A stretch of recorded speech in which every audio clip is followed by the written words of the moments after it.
मजलिस इत्तेहादुल मुस्लिमीन हमको टिकट देगी तो हम तब लड़ेंगे। अगर मेरे अलावा मजलिस इत्तेहादुल मुस्लिमीन AIM अगर किसी को जो है टिकट दे देती है, मेरे अगेंस्ट किसी को दे देती है टिकट, तो मैं चुनाव नहीं लड़ूंगा।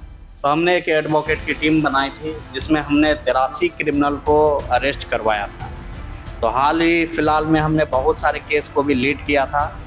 इमरान प्रतापगिरी को आप देख लीजिए, उन्होंने सबसे पहले सियासत सीखी हमारे सदर साहब असदुद्दीन ओवैसी साहब से, लेकिन जब वो कामयाब हुए वो जो है मजलिस इत्तेहादुल मुस्लिमीन को ही क्या बोलने लगे कि वो बीजेपी का बी टीम है, AIM जो है बीजेपी का बी टीम है। लेकिन मजलिस इत्तेहादुल मुस्लिमीन बीजेपी का बी टीम नहीं है। जो है मुसलमानों को सताया जा रहा, अल्पसंख्यकों को सताया जा रहा, क्योंकि इन लोगों की आवाज एक ही पार्टी उठाती है, वो है AIM।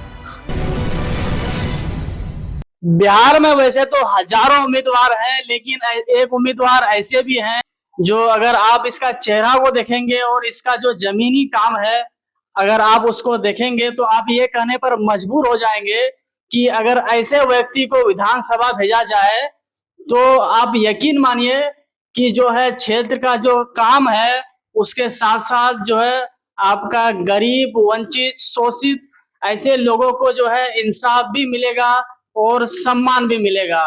नाम है इनका शब्बीर साहब और ये पूर्णिया जिला के पूर्णिया नगर के विधायक प्रत्याशी हैं और इनसे हम बातचीत करने की कोशिश करेंगे आगामी बिहार विधानसभा चुनाव के बारे में।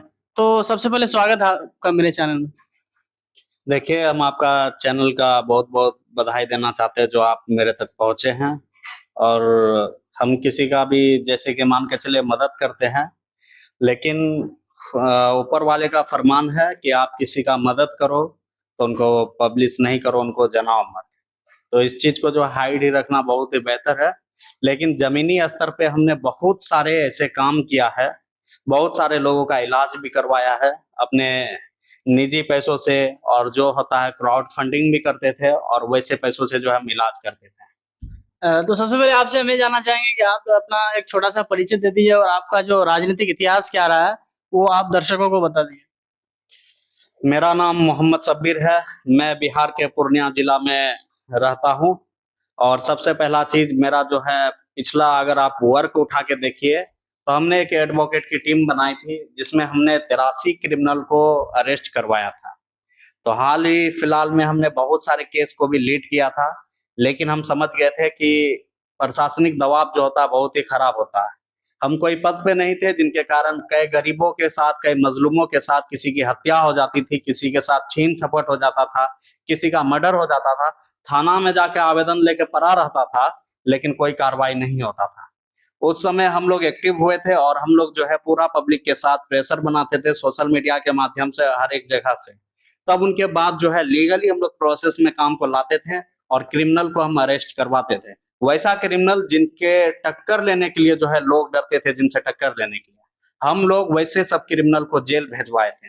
हमने अपहरण के मामला पे काम किया। हमने क्या ऐसे बच्ची का जब सामूहिक बलात्कार किया था, जो बढ़ापुर थाना का केस था, ये बिजनौर का था, तो उस मामले पे भी हमने काम किया था।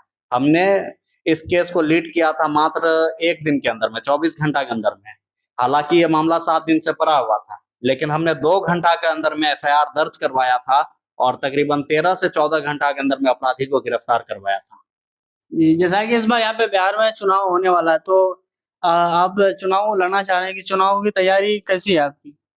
देखिए, ये आवाम के ऊपर पे है कि वो क्या चुनते हैं, लेकिन हमारा चुनाव लड़ने का मकसद एक ही है। हाल ही फिलहाल में पूर्णिया में जो इतना हादसा हुए हैं गरीबों के साथ, मजलूमों के साथ, हाल ही में नजरुल की हत्या हुई, उनकी न्यूज को हाईलाइटेड नहीं किया गया था।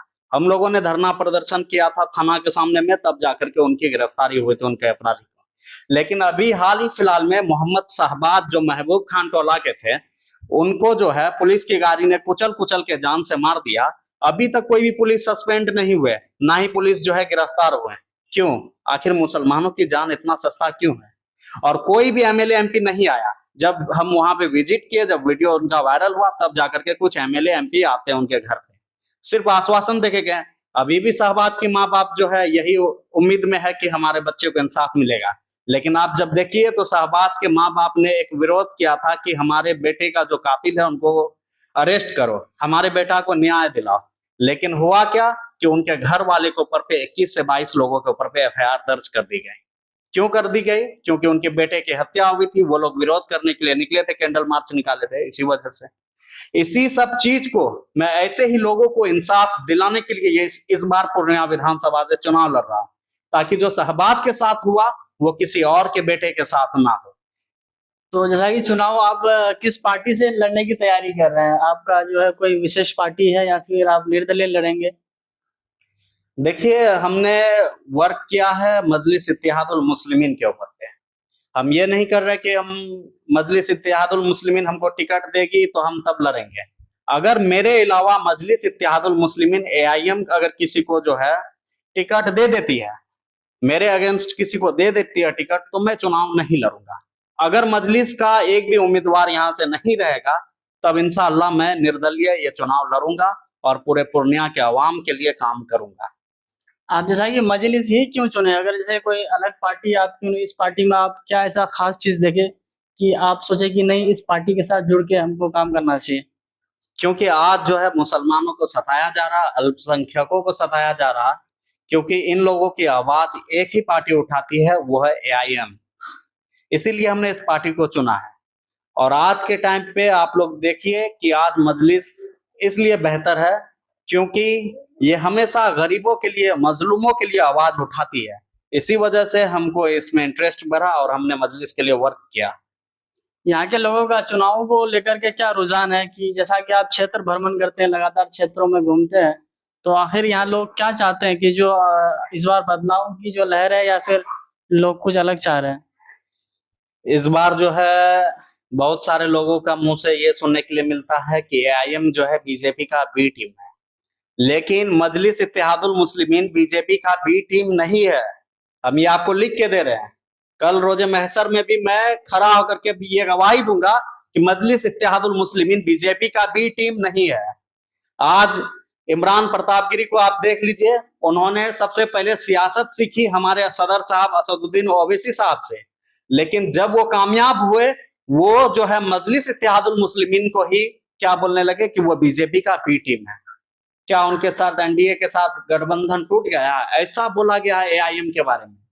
ऐसे लोगों पे बेशुमार लानत हो जो सियासत सीखे एआईएम से और बाद में बदनाम किया एआईएम को ही। जी, जैसा कि यहाँ पे पूर्णिया विधानसभा में अभी सबसे बड़ी प्रॉब्लम क्या है? अगर आप 5 ऐसा प्रॉब्लम गिनाना चाहेंगे। देखिए, सबसे बड़ी प्रॉब्लम ये है, बिजली सड़क की सब बात करती ही है, लेकिन हम सबसे बड़ी पहली बात हम ये करेंगे, सबसे पहली बात ये है मेरा कि मोहम्मद शहबाज को अभी तक इंसाफ नहीं मिला। पूर्णिया में किसी भी गरीब के साथ कत्ल हो जाता है। हाल ही फिलहाल में पूर्णिया में 5 परिवार को जिंदा जला दिया गया, जिंदा जला दिया गया पूर्णिया में 5 परिवार को। डाइन समझ के वो। हाँ, यही समझ के उन लोगों को इंसाफ नहीं मिला। और इधर शहबाज की हत्या हो गई, उनको इंसाफ नहीं मिला। आखिर ये कब तक सहेंगे? पूर्णिया में एक 6 साल की बच्ची के साथ बलात्कार कर दिया गया, ये मके खेत में लेके जाके, उनकी गिरफ्तारी हुई, लेकिन क्या होगा? इनको बेल मिलेगा, फिर निकल जाएगा। इन सभी की आवाज को हम पार्लियामेंट में उठाना चाहते हैं ताकि हम इन लोगों को इंसाफ दिला सके। बस मेरा एक ही मकसद है, गरीबों के लिए जीना, गरीबों के लिए काम करना। मेरा परिवार है तो वो गरीब, वो मजलूम है। पैसा वाला तो सब आते हैं, लेकिन मेरे भाइयों याद रखिएगा, पैसा वाला सिर्फ पैसे वालों का कदर करते हैं। एक गरीब इंसान जो है अच्छे से दर्द समझता है एक गरीब को। तो मैं पूर्णिया के जनता से यही गुजारिश करना चाहता हूं, मैं आपका बेटा, आपका भाई, आपके बीच में खड़ा हुआ हूं। आप लोगों के दुख को लेकर के खड़ा हुआ हूं। अब आप लोगों की बारी है कि आप लोग क्या चुनते हैं। जी, जैसा कि अगर आप यहाँ पे चुनाव जीतते हैं, जनता अगर आपको विधानसभा भेजती है पूर्णिया नगर के, तो सबसे पहले आप जो है किन बड़े-बड़े कामों में आप ध्यान देने की कोशिश करेंगे कि नहीं, हमको टॉप 5 काम जो है वो सबसे पहले करना है? सबसे पहले बात तो कानून व्यवस्था। कानून व्यवस्था, आज आपके साथ या मेरे साथ कोई तरह का घटना घटित हो जाएगा, हम कोई थाना में जाएंगे तो उतना उस क्रिमिनल से डर नहीं लगेगा जितना थाना में डर लगेगा। पुलिस जो है मेंटलिटी टॉर्चर कर देता है। सबसे पहला चीज जो है, थाना को जो है वहां पे जो है फ्रेंडली करना है, ठीक ना। सबसे पहला वर्क मेरा ये रहेगा, पुलिस प्रशासन को जो है पूरा फ्रेंडली किया जाए। इनसे होगा क्या? जब ये फ्रेंडली होगा तब अपराध रुकेगा। तब कहीं पे भी कोई तरह का घटना नहीं होगा। सबसे पहला वर्क जो है हमें ये करना, पुलिस प्रशासन की जो होता है जनता के बीच में जो है फ्रेंडली करना है। दूसरा काम ये है, जितने भी केस पेंडिंग में पड़ा है, जो जो गरीब बच्चों का हत्या हुआ है, वैसे सब केस को खोलवाना है और वैसे सब अपराधी को फिर से जेल भेजवाना है, वैसे लोगों का गिरफ्तारी करवाना है और जो जो केस को दबाया गया है उन मुद्दों को उठाना है। और तीसरा वर्क ये है कि लाइन बाजार के अंदर में आप देखिए कि आज जो है दलाली कर रहा है डॉक्टर के रूप में। आज आप देख लीजिए, एक नॉर्मल पेशेंट को भी उठा के लेके जाइए लाइन बाजार में, उनको लूट करके 50,000 60,000 का बिल बना देगा। हालांकि एक इंसान की मजदूरी होती है 400 रुपए, वो 400 रुपए में वो अपना घर चलाते हैं, दिन का 50 से 100 रुपया ही बचा पाते हैं। मेरे भाइयों, साल में एक ऐसा वक्त भी आता है 2-3 बार कि वो बीमार पड़ते हैं। जब वो बीमारी की वजह से लाइन बाजार एंट्री करते हैं तो उनको लूट लिया जाता है, उनको जमीन बेचने पे मजबूर हो जाते हैं वो लोग। यही सब चीज को हमको रोकना है। आज एक दवाई का कीमत होता है 2 रुपया और उसको बेचा जाता है 500 रुपया में, और वो दवाई जो है समझ लीजिए इतना बड़ा फ्रॉड करता है कि ये दवाई यहाँ लाइन बाजार में इस क्लिनिक में मिलेगा, इसके अलावा कहीं नहीं मिलेगा। तो आप साफ साफ समझ लीजिए कि ये डॉक्टर नहीं, ये फ्रॉड है एजुकेशन के ऊपर पे। आज के टाइम में देखिए बहुत सारे ऐसे माँ बाप जो है मजबूरी के कारण अपने बच्चे को नहीं पढ़ा पा रहे हैं। मेरे भाइयों, मैं सबसे पहला चीज, मैं इन बच्चों का हालात को सुधारूंगा। जब तक हम लोग सियासी तौर पे मजबूत बच्चों को नहीं करेंगे, जब तक हम लोग बच्चों को तालीम नहीं देंगे, एजुकेशन नहीं देंगे, तब तक जो है कुछ नहीं होने वाला है। सबसे पहला मेन काम है एजुकेशन सिस्टम को सुधारना। जो बच्चे जो है 12th पास कर लेते हैं, लेकिन 12th पास करने के बाद ही मेन उसका करियर शुरू होता है, वो बच्चे पैसों की वजह से अपने परिवार की स्थिति को देख करके पढ़ाई रोक देते हैं। लेकिन हम उनको पूरी सहायता करेंगे और जहां तक हमसे होगा हम वहां तक मदद भी करेंगे और वैसे बच्चे को पढ़ाएंगे ताकि आने वाला मुस्तकबिल उनके लिए चेंज हो। अगर हम एक बच्चा के मुस्तकबिल को चेंज करते हैं तो उनके आने वाले 100 पीढ़ी को हम चेंज कर देंगे। 5वां नंबर पे यह है कि रोजगार का व्यवस्था किया जाएगा। आज हमारे पूर्णिया के अवाम बाहर जाते हैं काम करने के लिए, इधर उधर भटकते हैं, इन लोगों की रोजगार का भी जो है व्यवस्था किया जाए ताकि ये लोग पूर्णिया में ही रह करके काम को कर सकें। और ये इनको जो है डिजिटली और जो पढ़े लिखे हैं उनको एक अच्छा वर्क पे लगाया जाए। आज के लिए इतना ही, मिलते हैं किसी नई एपिसोड के साथ। जय हिंद।